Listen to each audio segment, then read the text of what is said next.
Hello, welcome back to the channel, and this is a channel where we give you reviews, playthroughs, unboxings. We generally like to talk a load of bollocks about tabletop gaming in general, and in this video we're going to be talking about a new game from Stonemaier Games. We're going to be talking about Red Rising, specifically the collector's edition of this game. Full disclosure, this game was sent to us as a complimentary copy from Stonemaier Games themselves, but if you're a regular for this channel, you will know that will not sway our opinion of anything that is sent to us, right? So in this video we're going to be giving you a very brief overview of the rules. We'll be telling you what we do like and what we don't like, and we'll come back and we'll tell you whether or not Red Rising is worth your time and bother today and in the future. So remember, if you're new here, then please consider subscribing to this channel. Leave a comment in that section down below, and we'll see you after this.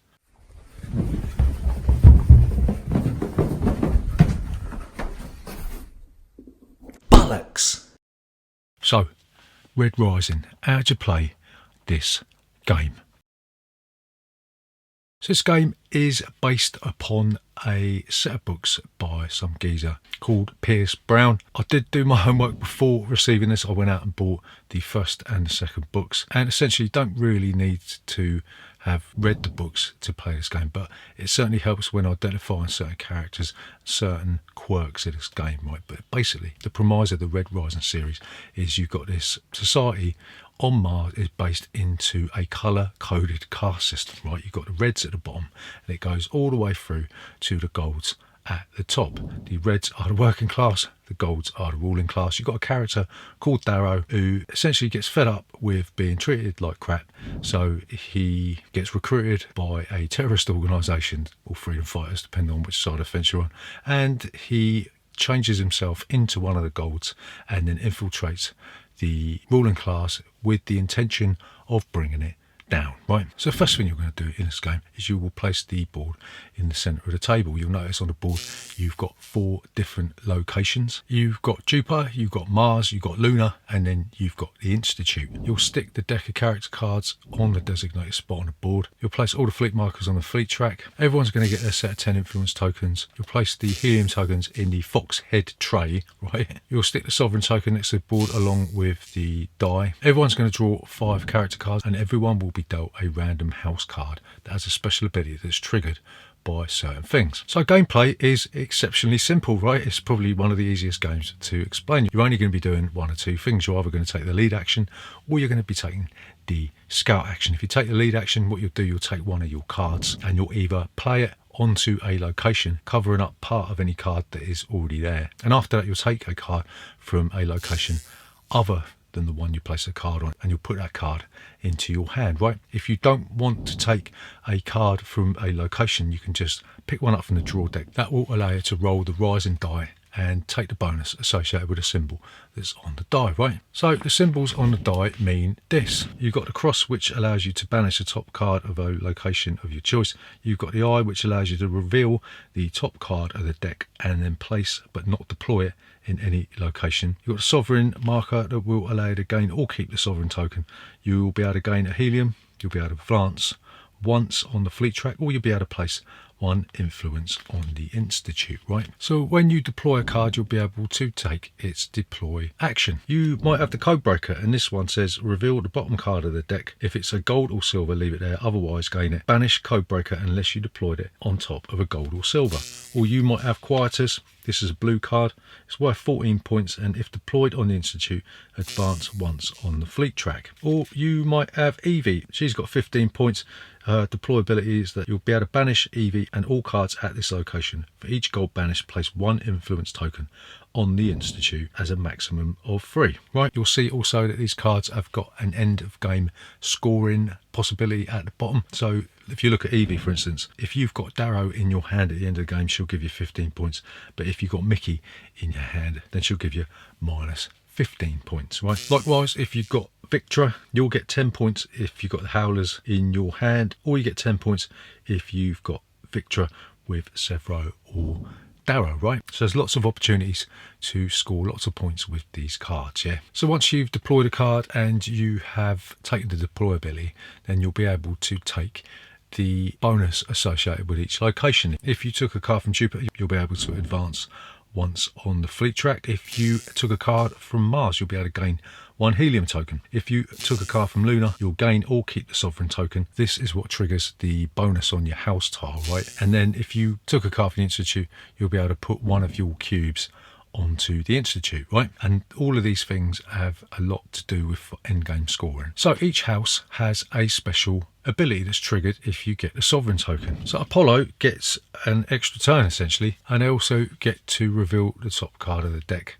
and place it in any location they like. House Diana gets to place 1 influence cube on the Institute. Minerva gets to roll the rising die and gain the corresponding result. House Ceres or Ceres or whatever you want to pronounce it, they begin the game with an extra card, but whenever they gain the sovereign token, they can banish any 1 card from any location. At the end of the game, banish 1 card from your hand, right? Or you might have House Mars and it says whenever you gain the sovereign token, you gain a helium. Or Jupiter, whenever you gain the sovereign token, you can advance once on the fleet track, right? So these are all quite varied, some better than others, and we've played this enough to know that some of these are actually more useful than others, right? And yeah, Minerva, probably my favourite one because it allows you to roll the die, and there's always that sense of excitement knowing that you're always going to get something, right? So if you don't want to take the lead action, you can take the scout action. This means that you're just going to pick the top card off the top of the deck and you're going to place it on one of the locations, but you don't get to use the deploy action if you do this. What you do get though is to roll the die and take the bonus associated with the die, right? So you're only going to do this if there's cards in your hand that you want to keep. So you're going to keep doing this. You're going to keep playing cards, picking cards up, playing cards, picking cards up until the end game requirements are met. If the 3 end game conditions are met or 1 person fulfills 2 of them, then the game will end. It will finish the round. Or if Apollo is in the game, they'll get to take the final turn and the game will end. You'll do a bit of final scoring, right? But basically the game will end if somebody's got 7 helium, if somebody gets to 7 on the fleet track, or if there are 7 cubes in the Institute, right? So then you'll do a bit of final scoring using the old score pad. So you'll get the at end game abilities, which are designated by a play pause symbol that you used to get on the old VCRs way back in the 80s, right? You'll get the character cards core score and any end of game bonuses that you get on the bomb, which we talked about earlier, right? You'll get the number of points that's on the position of your fleet track. You'll get 3 points for every helium crystal that you got. If you're in possession of the sovereign token, you'll get 10 points. So then you'll score your cubes at the Institute. The player with the most cubes at the Institute will get 4 points per cube. Next player will get 2 points per cube, and the third player with the majority will get 1 point per cube. And then if you've got more than 7 cards in your hand, you'll lose 10 points for every card that is in excess of 7. And once you've done that, the player with the most points will be the winner of Red Rising. So what do we like about Red Rising? So the first thing that we really like about Red Rising is the multi-use cards are really interesting, really diverse and very varied, right? It's often the case with games like this that you're going to get maybe 2 different things that you can do with it, and they're going to be sort of a little bit contrasty when it comes to the actual bonuses that you're going to get from doing this. But these cards more often than not give you 3 things. So if you look at Darrow's card, for instance, he ain't worth much as a red, is he? So he's only going to give you 10 points, but his deploy action lets you gain any other non-gold from this location, but you have to banish Darrow unless you deployed him on a gold.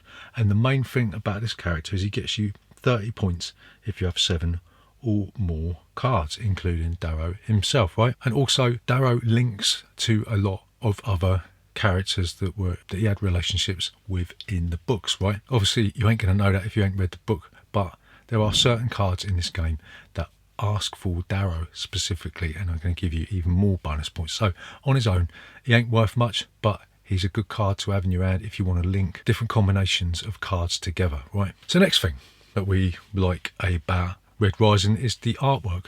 It's done really well.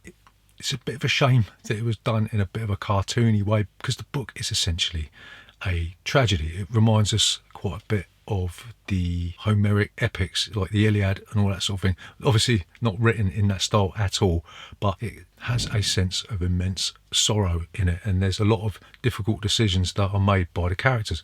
This doesn't come through in the artwork. So the game has to stand alone in this respect. And whilst it's a shame that there isn't that much of a link between the artwork and the actual feeling that you get from the books, it still is absolutely solid. All the cards are different and they've done really well making this game look really, really colourful as well, you know. So the next thing that we like about Red Rising, I keep on saying Red Riding Hood for some bizarre reason. My brain's really warped, isn't it? But next thing is that the connections in the game have been intricately and expertly woven together, right? So it's going to take a lot of replayability to understand and utilise the different aspects of the cards in the most efficient way. So this game not only is expertly designed, but it's going to have a lot of longevity if you do enjoy experimenting and exploring the different combinations of cards that go well together to give you the most efficient hand, right? So what don't we like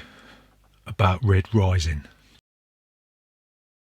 So the first thing that we don't like about Red Rising, and we've already touched on this, is that the story is sadly lacking in this. It just seems like it's just a bunch of random characters that are thrown together and you'll be placing them on different locations that don't really seem to have any bearing on any narrative. In fact, there is no narrative in this game. When we heard about this game, the first thing that went into my mind is Scythe 2, right? One of the main aspects of the original book is that all the different houses are thrown into a year-long battle with each other where only one house is going to survive and only one person is going to be what's called the Primus, the leader, and work for the big bad guy at the end, right?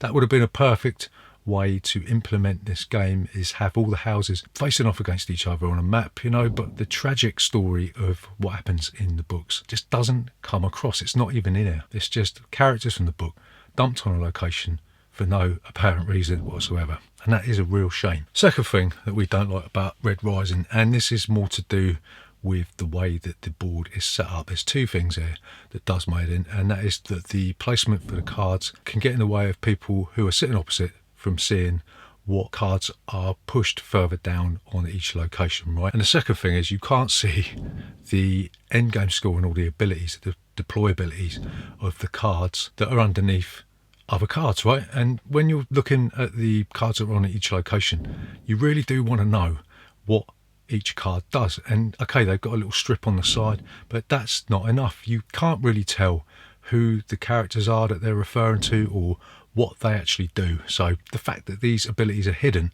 drives me up the wall. So the last thing that we don't like about Red Rising, and this is the thing that done me in the most, is that the end game scoring is like a bloody bookkeeping exercise, yeah? Not only have you got to juggle in your head the cumulative nature of what all the cards' end game abilities come to, the fact that you've got this huge bookkeeping exercise at the end takes the wind out of the sails of the game, right? That's the last thing you need to do, is after you've gone through all this, is to go through all of the scoring mechanisms and then go, ta-da, you've won, because the winner isn't announced once you've gone through all of them. It's announced when you get to the second to last person, right? And every time we've played this, it just seems like a sort of an anti-climax with that sodding score sheet. So I'd much prefer keeping track of scores as you go along, and then maybe have a little bit of hidden scoring for a couple of things like you get in Carcassonne. Right? I think that might have worked better than a score sheet bookkeeping exercise. So to summarise, is Red Rising worth your time and bother today and in the future? So we are going to say no. This isn't a game that we particularly enjoyed. It's a cleverly designed but ultimately flawed basic card game, essentially. There's simply too much bookkeeping and mental juggling needed to make this game as limber and nimble as the initial mechanics suggest, right? When you first open up the rulebook, you're going to be greeted with these two options. You either play the lead action or the scout action. But hidden in amongst all that is this web of deceit, really. It's going to drive you down a rabbit hole. And then once you've come out the other side, you are greeted with this massive bookkeeping chore that you're going to have to go through to find the winner. It does offer a wealth of combinations and a hell of a lot of replayability. You're going to have to play this a hell of a lot to even come close to memorising the best combinations and what the cards do.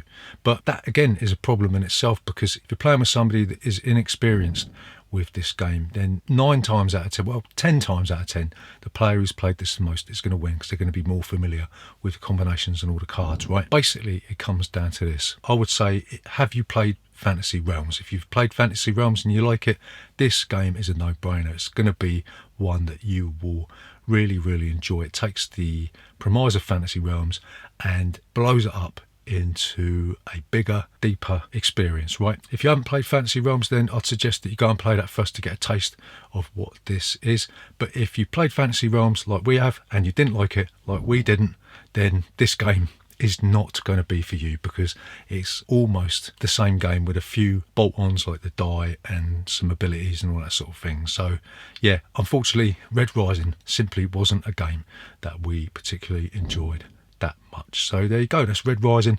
Remember, if you're new here, then please consider subscribing to this channel. Leave a comment in that section down there, and we'll see you next time.